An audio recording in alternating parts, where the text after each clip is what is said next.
maybe 100 people, our shadow cabinet is smaller, yeah? And we are showing the nation that you can run government with a small team. Yeah, so this is shadow cabinet. We do not have to have every member of the opposition. Besides, we also want them busy in the sectoral committees, because actually even some shadow ministers, a few of them are not here, because they are following up on the budget framework paper. We have got to produce alternative ministerial policy statements, yeah? So this is part of the shadow cabinet, a small team which can be effective. You don't have to have everybody and their mother being part of cabinet, as we see our colleagues on the other side. Sechuunga opposition, within opposition. You see, interestingly, when I took over leadership, I found an already fractured opposition. You know, really.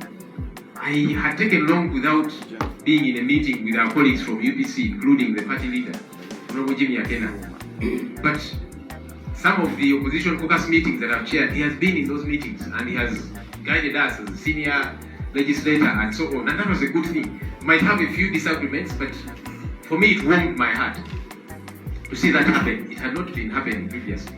Yeah, parties have got their own issues. You know, within FDC, you have our colleagues at Katonga, you have our colleagues at Najanankumbi, but for me I said we shall work with everybody. Me or the Honorable Anna Adeke, who belongs to Najanankumbi. We also have within our team people like Honorable Semujungana, who is our Shadow Minister of Finance, belongs to Katonga, and so on and so forth. And we work together. Yeah, so it's not easy, especially when there are issues from, you know, the political party headquarters. Democratic Party, the leader of the Democratic Party works in government as a minister. His members are saying that's not our president, but I said I'll work with everybody. And that's what it should be. So I'm actually glad that there is some progress. Because when I see, you know, some of the opposition caucus meetings that I have chaired, I see faces that surprise me, that warm my heart, and I'm like, I'm glad this one is here. He or she doesn't agree with this one, but we are here to do the work that we ought to do. So yes, there are challenges, because like I said at the start, some people did not agree with my leadership, and that's okay. They said, this George is a young man. What experience does he have? Because in the history of leaders of opposition, I think I'm the first to occupy this office in my first term as an MP. So some were saying, no, and there are others who have been around for long. The man is just, that time I was 37. The man is just 37, what is this? And there are other people who are older. People who have a lot more experience. But leadership is such. God chooses somebody and says, this is the leader.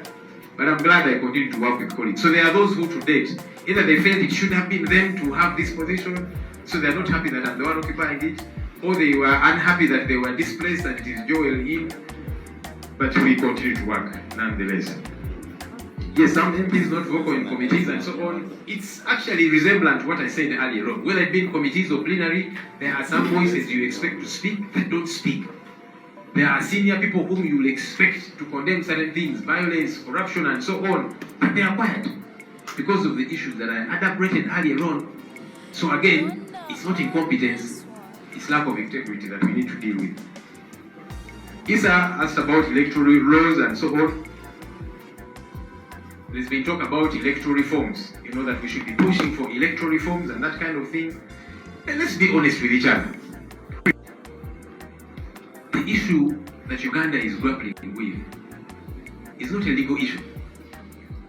Our laws, even though our constitution has been tinkered with left, right, and center, our laws actually are some of the best world over. And I'm saying that as a lawyer who has challenges with our country, but I know for a fact that our laws, if followed to the letter, if implemented as should be, would not be having the problems that we have. So our problem is not the law, because now, if you say that our problem is the law, how is it that even the laws that are in place, because the laws, for example, talk about how people should be arrested, but people are just abducted, you're not following the law. So is the problem the law? People being abducted, people are granted bail and then rearrested thereafter. Do you say I resolve this by amending the law? Let's be serious. Let's also be political and wise, I would think, because, you know, sometimes people say they have too much wisdom. We need to begin to apply this wisdom, in my view, politically and otherwise, yeah? Our problem is not the law. The laws as we have them, if they were followed to the letter, there's no law that says you should rig an election. Which law? which law says you abduct opponents of, of the government because they are wearing a t-shirt of an opponent of another candidate? Which law? Which law says now, because you see there are some polling stations, and people cover these things, up country, people get to the polling station and they tell them, here we have already voted for you for president, you only vote for MP. Which law says that? You saw the ballot stuffing that happened, critiquing, by soldiers and so on. Which law allows that? So we need to put our energies where we should. So the issue, realistically, is not so much the laws. It's not so much the constitution. It is the lack of constitutionalism, the spirit of the law. That's why, even when courts of law will issue an order, a directive, and it is disregarded. So are you going to amend another law? Because the law is already very clear. Court has issued an order about something.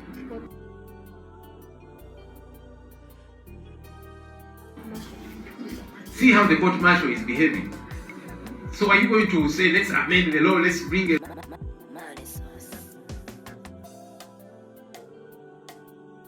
reform? No, we need to push for the respect of the rule of law as it is.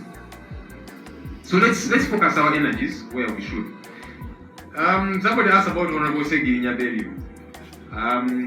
I need to avoid that question, but I know you might say, hey, why has he dodged it? He has feared it. So okay, I will respond to it this way. Firstly, Honorable Segirinya Muhammad was a member of parliament belonging to the National Unity Platform, and for that matter, the opposition in parliament. I was his leader. I have been his leader in parliament. Now, again, we need to apply wisdom. Yeah? When you're to give a decent send-off to a member of parliament, what is befitting to them, why do you put in place a one-man committee? Why? If really you want to respect anywhere, why? The party which he belonged to and loved very much, and he made certain declarations even before he died, how he wanted his party involved, his party president and so on. Why not adopt another leader, either from the secretariat or within the ranks of NUP, to be part of the organizing committee? Why? His family was also left out. They were just being given orders, and that's why you saw they were also divided. At the burial, some were saying, let's go the other side.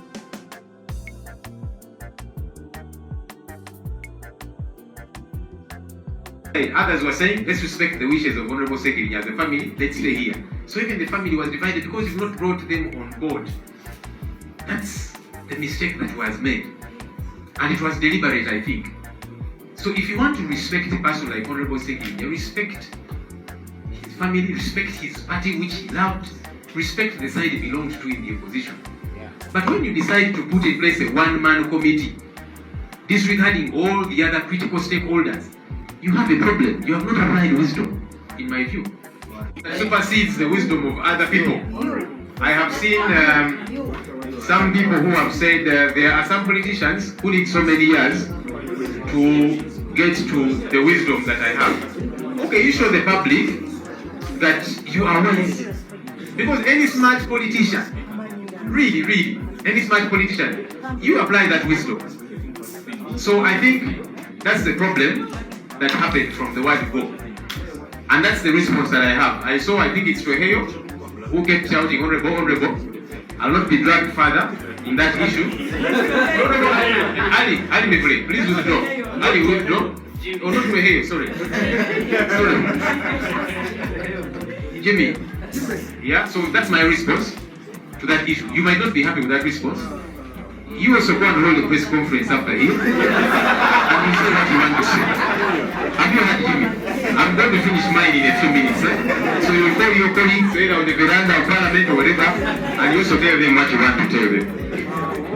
Again, trying that issue, somebody said the family of Honorable Segirinya has declared that they are endorsing somebody, and they are saying NUP should give the flag of the party to that person. As a party, we are going to follow our processes.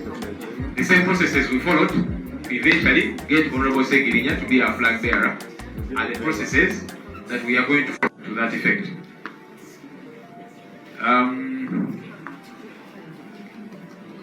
Why call us to tell us what you have done? I called you here so that we can interact. Yeah, so that we can interact.